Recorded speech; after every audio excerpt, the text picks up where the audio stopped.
the Sydney Swans.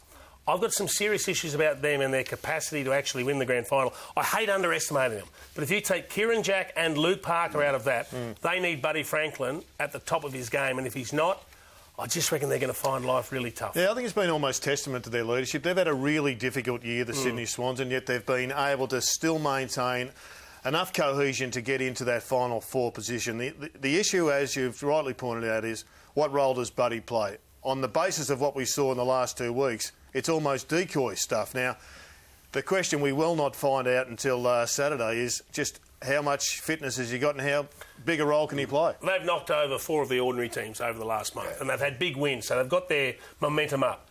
But they need Buddy firing to knock off the good teams. He needs to have, well, he's had a lot of great final series. The 2008 type final series where he comes out and kicks about 30 goals for the series. But you're right, we tipped Sydney to be definitely top 4 weeks ago, just based on who they were playing. But their goal kicking certainly turned around. I mean, we were talking about this about 6 or 7 weeks ago, how predictable they'd become, Jason, and well, of with course, the absence that happens, when Franklin's not there, Gerard. Isn't it amazing? And that's exactly what happened with Hawthorn after Franklin left. There's less predictability about going forward. Now, you can argue the pros and cons of that, but look at the scoring without Franklin involved in it. They're scoring 109 points a game, but you have to take into account the opposition. Average 91 points offensively across the course of the year, 75 against the top 8. Yeah. So it drops off almost 3 goals, and that's enough against Fremantle to become a real concern. Yep.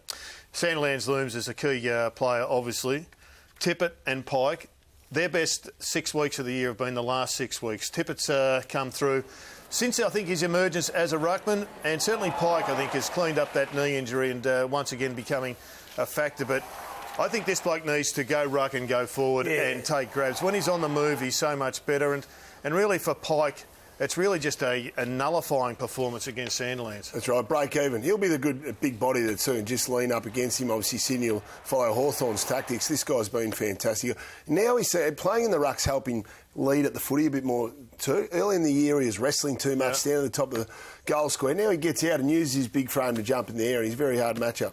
The other bloke we shouldn't underestimate, Gerard, and you've banged on about him most of the season. I think we're all believers now. Tom Mitchell's stepping up into the elite category as far as midfield goes. Well, and they've needed him to because there's more responsibility with other players missing, but he finds the ball. What I've noticed the most about him, though, as he's improved, is sharing the ball better. I think he's bringing teammates into it rather than trying to do too much himself, and I think his game's improved a lot just for having done that. Yeah, well, they need his work. It's going to be a different challenge for him on the vaster expanses of Subiaco. I've got a new bandwagon I'm considering jumping on. How many you got? I like Zak Jones, the move into the back half. I think we've all discussed about kicking the ball out of defence. Reece Shaw's been moved forward. I thought that was a good move as well. But his pace and capacity to hit up the targets is exactly what they need. Yep. It's been a really good move, actually. And you're right, Reece Shaw had been struggling up until the last 2 or 3 weeks when he did go back. But it's fantastic to see these young Sydney guys coming along because they'll need plenty of young blokes to come on when they lose that cola or whatever it is.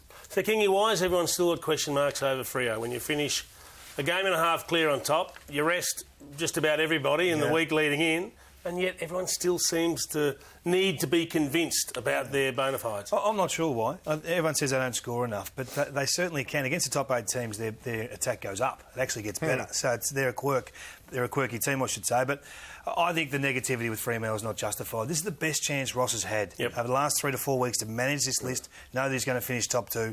I've got a sneaky suspicion they'll go. They're a chance to go. Question marks on a lot of stars, though. Fife, Dawson, not sure if he comes back in or not. Johnson, such a key player for them. Ballantyne, whether he gets back. And I guess Pav has got a question mark. Their footy in the first 3 months of the year was irresistible. The question is, have they been essentially putting the cue on the rack and just making sure they get there? Is there that other lever that they can find over the next 3 weeks? Well, I think it is the key forward, but they'd be feeling amazing after a week off, not travelling.